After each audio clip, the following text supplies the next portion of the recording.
हरे कृष्णा। मैं राधिका प्राण वल्लभ देवी दास से आपका स्वागत करती हूँ। तो भगवान जगन्नाथ के स्टोरी है।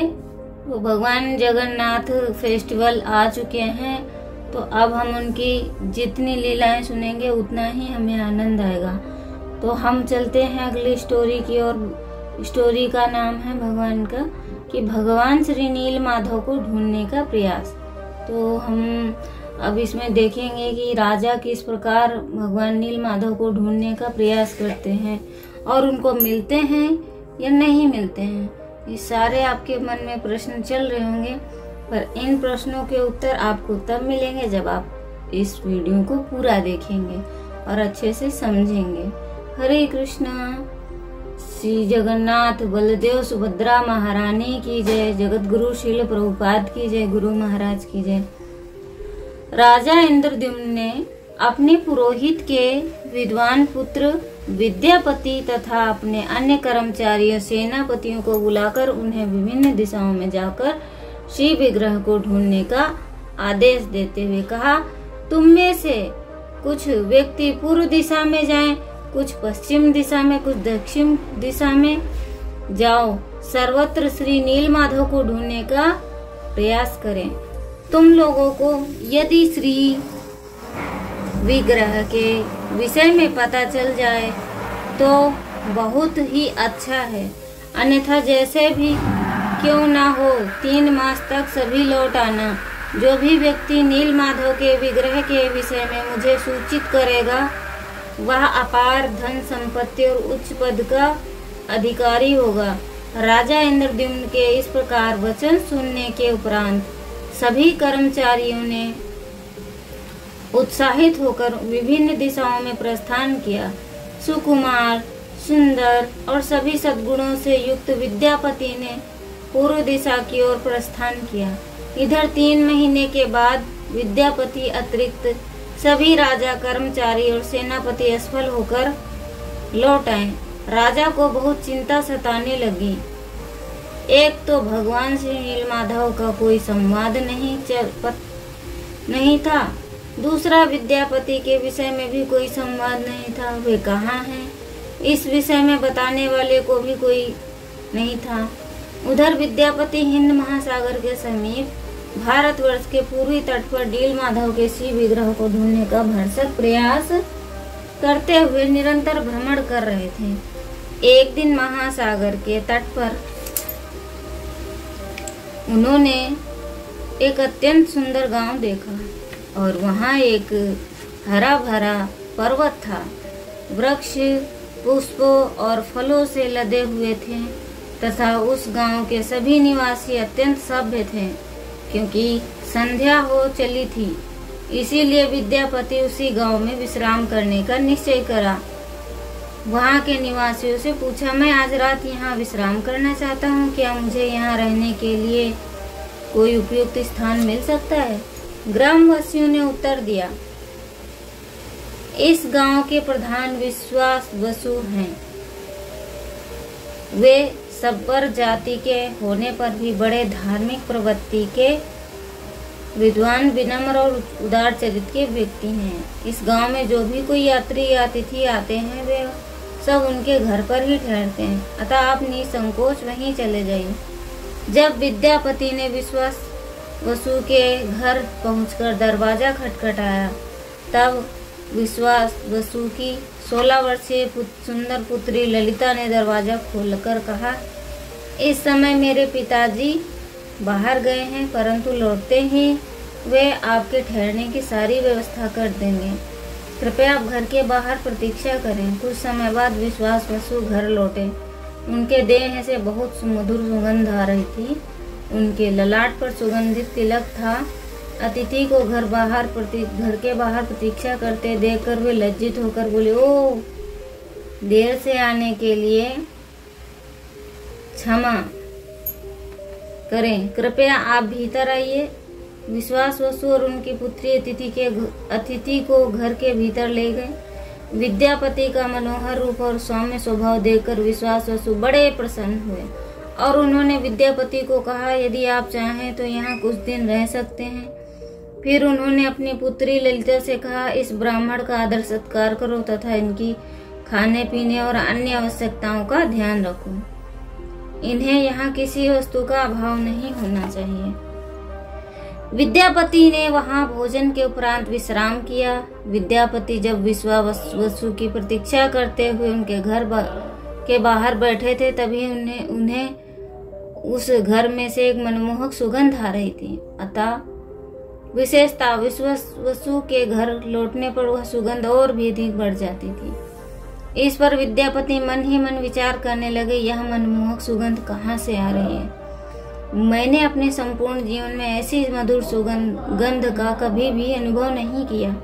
मुझे यहाँ कुछ दिन और प्रतीक्षा करनी चाहिए। संभवतः मुझे नीलमाधव के विषय में कुछ पता चल जाए। यह सोचकर वह कुछ दिनों तक वहीं रहकर आसपास के विभिन्न स्थानों पर नीलमाधव को ढूंढने लगे।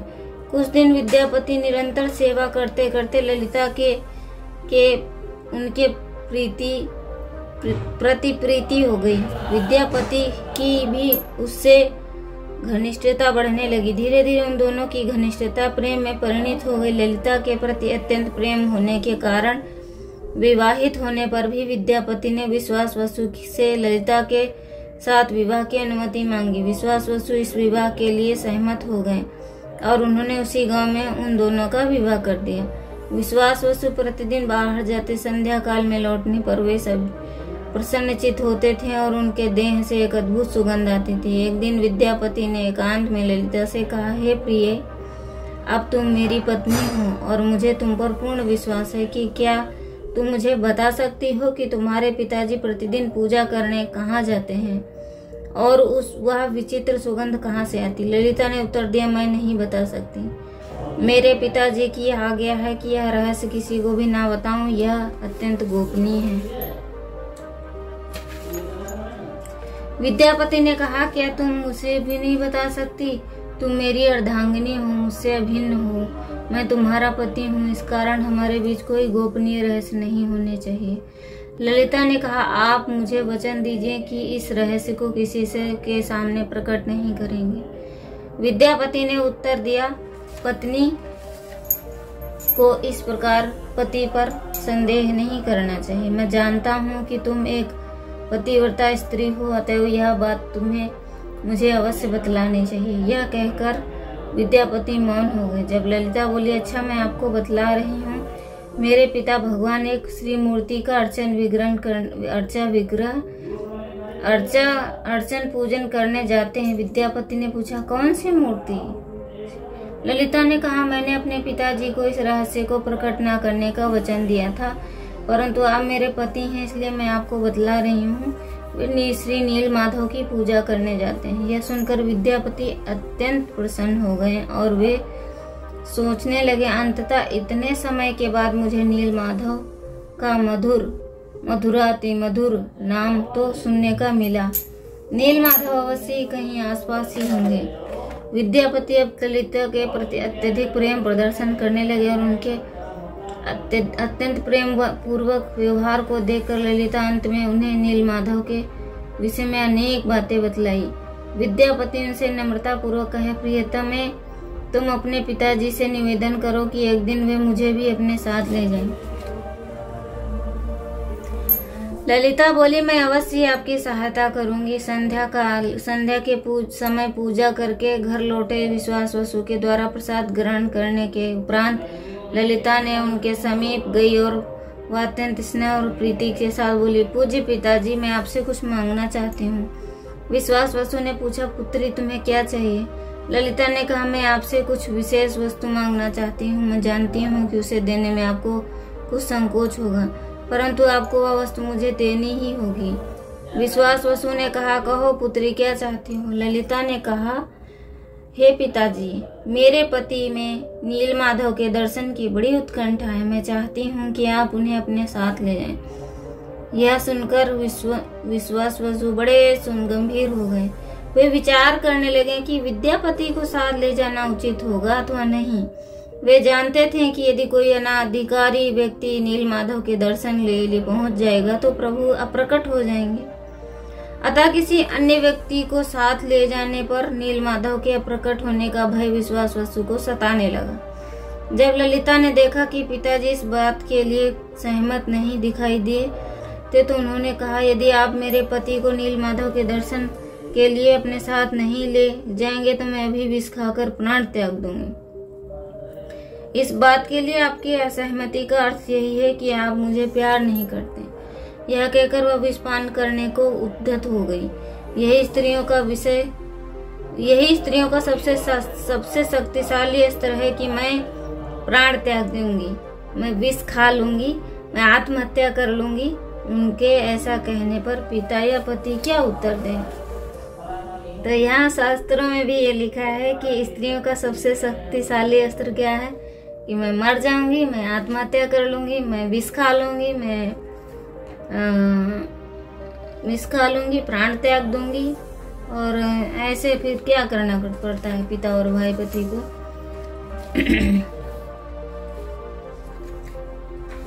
अंततः वे कहने पर बाध्य होते कि तुम जैसा चाहती हो वैसा ही होगा। विश्वास इस गहन चिंता में डूब गए कि अनाधिकारी व्यक्ति को वहां ले जाने पर नीलमाधव अप्रकट हो गए तो मैं अपने आप को कैसे क्षमा कर पाऊंगा। वे द्वंद्व में पड़ गए और एक और पुत्री स्नेह था, दूसरी ओर नीलमाधव के भावी विरह की आशंका। बहुत विचार कर उन्होंने ललिता से कहा, पुत्री मैं नहीं चाहता हूँ कि तुम प्राण त्यागो। मैं तुम्हारे पति को नीलमाधव के दर्शन के लिए अवश्य ले जाऊंगा, परंतु एक ही शर्त है। मैं चलते समय उसकी आंखों पर काली पट्टी बांध दूंगा और वहां पहुंचने पर ही उनसे हटाऊंगा, जिससे वह नीलमाधव के दर्शन कर सके। दर्शन के उपरांत यहाँ लाते समय मैं पुनः उसकी आंखों को ढक दूंगा।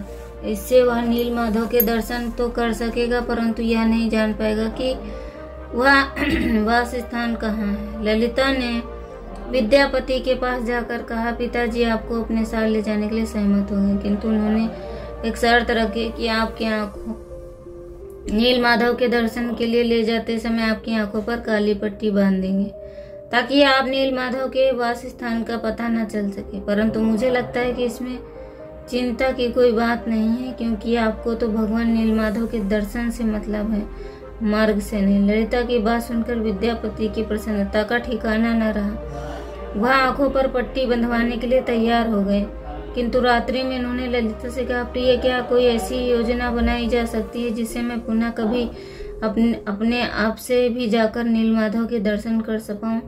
ललिता ने कहा, मैं सोचती हूँ कि यदि कोई बात समझ आएगी तो अवश्य बतलाऊंगी। हरे कृष्णा। तो अब हम इसकी अगली कहानी आगे सुनेंगे।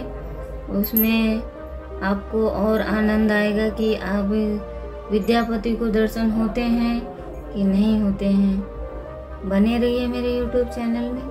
हरे कृष्णा।